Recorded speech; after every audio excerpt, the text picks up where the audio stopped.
Hello and welcome to what is quite possibly the messiest shop tour on YouTube. My name is Trotters. This is my shop. This is the shop as I came into it this morning. I didn't clean it up, I didn't fix anything, I didn't fix the lighting to film this video. This is my shop under normal circumstances. So I'm going to give you a tour so that hopefully some people can relate to the mess and so that shop perfectionists have something that will shiver their timbers. Let's get started. This is the view you are greeted with when you enter into the door to this garage. Now, to the right is supposed to be my family's home gym. However, it's kind of been taken over by project spillover and things that I just don't want to deal with that I just throw on that side to try to keep it out of the shop side in an effort to keep my shop a little bit cleaner. Now, obviously that hasn't worked very well because this side is a complete mess. Right here is what's supposed to be my kind of workbench assembly table area, and it's overflowing with tools that just really shouldn't be here. I really should have a dedicated place for my drill press, a dedicated place for my sanders. I have more tools underneath this and on this shelf that really need a place to go. That's one of the main issues with my shop right now is I've accumulated tools in such a wild and sporadic fashion that I really don't have places for them to go, so they just drift and sit on random surfaces in my shop, which just creates total chaos when I'm actually trying to work because there's no flow, there's no way to move quickly through projects because I'm always rolling and moving my tools around. One thing that I definitely need to work on is my layout. Now, I'm not going to dive too deep into what's on this side because really nothing should be on this side. Now, I will briefly get into this side here. Let me move the camera and then I'll show you kind of what's going on here just very briefly.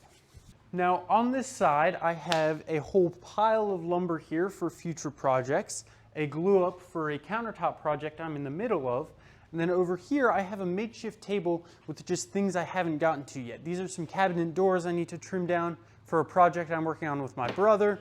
These are some lights that will hopefully be featured in another video when I'm actually trying to improve my shop, and just various other things that I haven't gotten to yet that just need a place to go. Now, more lumber storage, just a mess on the ground. This is a T-cart that I finished up almost a month ago and just haven't sold yet. I refinished it, I didn't build this. And then over here is a rolling cart with my drum sander that has drawers for storage. I also have my Craig Foreman pocket hole machine on the ground here. There are also just a couple of toolboxes and cardboard boxes full of tools that really none of this should be over here. This stuff should have a place to go, but it really doesn't. Now let me turn you behind my workbench and show you my sandpaper storage and the mess back there. This is actually one of the very few things in my shop right now that I am actually proud of. This is my sandpaper cabinet that I made a few months ago that's kind of sitting inside of this monstrous machine that has something to do with heating and air, I think. It has pull-out drawers that hold all my sandpaper. I've got extra sandpaper here. It's all kind of built into the shelving that I built around whatever this monstrous apparatus is. Now, on the ground below it is another mess. I'll probably show you some of that in B-roll, but it's a disaster. I have a hat with a tape measure inside it. I have a bucket full of scraps. I have a push stick for my joiner. Just a whole mess of things that need a place to go, but right now do not have a place to go, so they're just on the floor. Now moving a little bit to the left, here is my Wen 10-inch bandsaw. This also doesn't really have a place to go. It just kind of moves around the shop as I need it. Now I do have this nice shelf that I built into the bandsaw base that is currently holding my sanders, but that really isn't a good place for them unless I close it in because they're getting covered in sawdust and they fall off from the vibration of the bandsaw. Now moving a little bit more centrally in my shop, I have my Harbor Freight dust collector here that once again just kind of rolls around and moves as needed to the tool it goes to. I don't have a full dust collection system set up. I just move this hose to wherever it needs to go. I do have a dust collection kit that I just haven't set up. It's sitting on the floor right over there. I've got my, what is this? Hitachi, which I think is now Metabo job site table saw here. This is something that I have just beat up in the last 3 or 4 years, and I would really like to upgrade to a nicer, like cabinet style saw. I'm just torn on if I spend $800 to $1,500 on a nice like grizzly mid-grade saw, or if I spend like double that on a saw stop. Saw stop seems to be what everyone gets for obvious reasons. It's just tough to swallow the price. Now I know if I lose a finger, I'll be like, well, rats, should have bought the saw stop, but we're not there yet. Back here, I have a temporary folding work table that is holding my scroll saw. Back behind the dust collector, I have more wood storage. I have an area up here for small scraps, then an area for 2 to 3 foot long lengths, and then bigger pieces down here.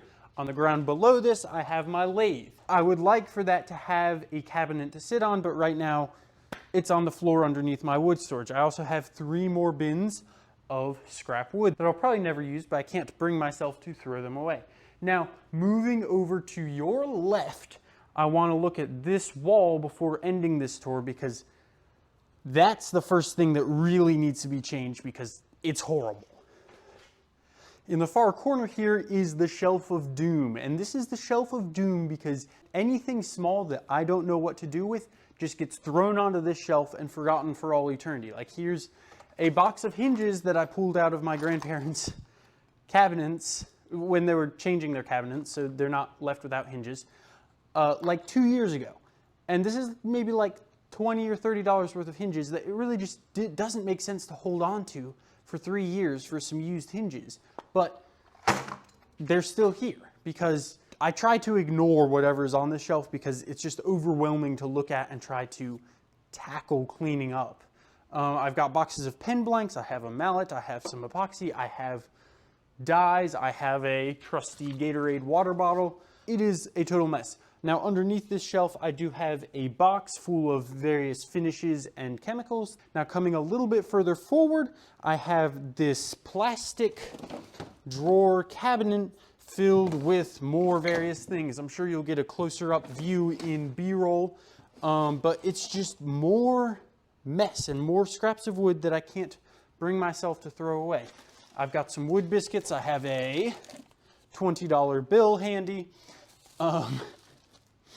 I've got a glue brush. All this stuff, oh, somebody! All this stuff I just don't know where to put and doesn't have a place to go, so it just gets tossed over here.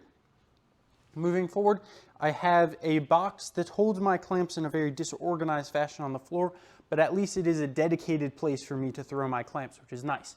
Now, moving forward, it doesn't get any better. I've got this machine cabinet placed on these plastic drawers here that once again is just holding various things. Here's some pen accessories. Here's a box of just a whole bunch of nonsense. Some receipts from the wood store that I went to a couple weeks ago. Wood turning tools, sandpaper, pen blanks. Actually, these are shading blanks.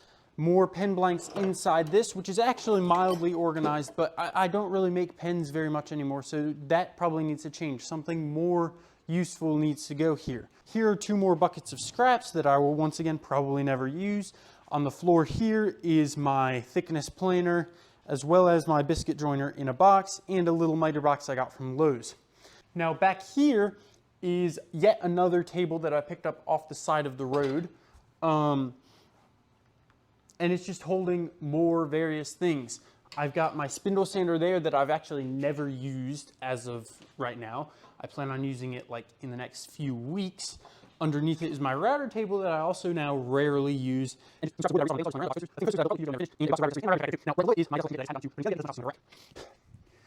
finally, we come around to my miter saw station, which actually is rather practical because it came with a stand.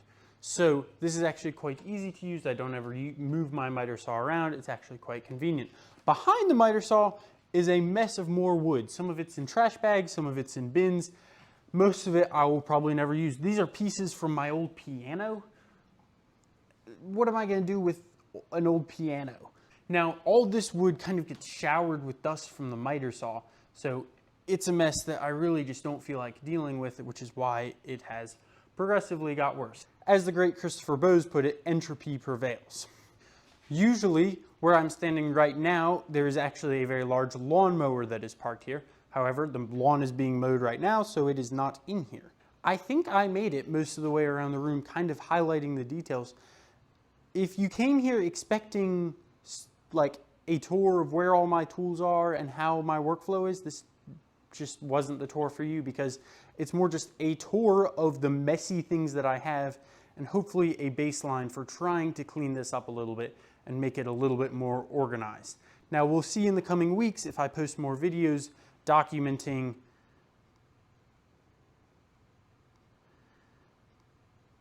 fixing this issue a little bit, then you'll know that I'm actually taking steps to fix it. If this is the only video about my shop that's ever posted, that means that I have continued to work in this extremely messy and disorganized environment. Now, I think that's about it. Hopefully in the next few weeks there will be videos documenting some upgrades I'm making, some lighting that I'm putting in, and just some other various things to hopefully get things a little bit more in order. Now, I've talked about doing this for 2 years, so who knows? It could be another 2 years before I actually get around to doing it, but toes are crossed. Hopefully, making this video and putting it out there for people to see will motivate me to improve this space and make it a more enjoyable environment to work in. Feel free to drop any questions or comments in the comments down below, and I will try my best to respond to all of them. And until next time, go clean up your shop and make it a little bit better than mine. Thanks for watching. Exit Rat Kind.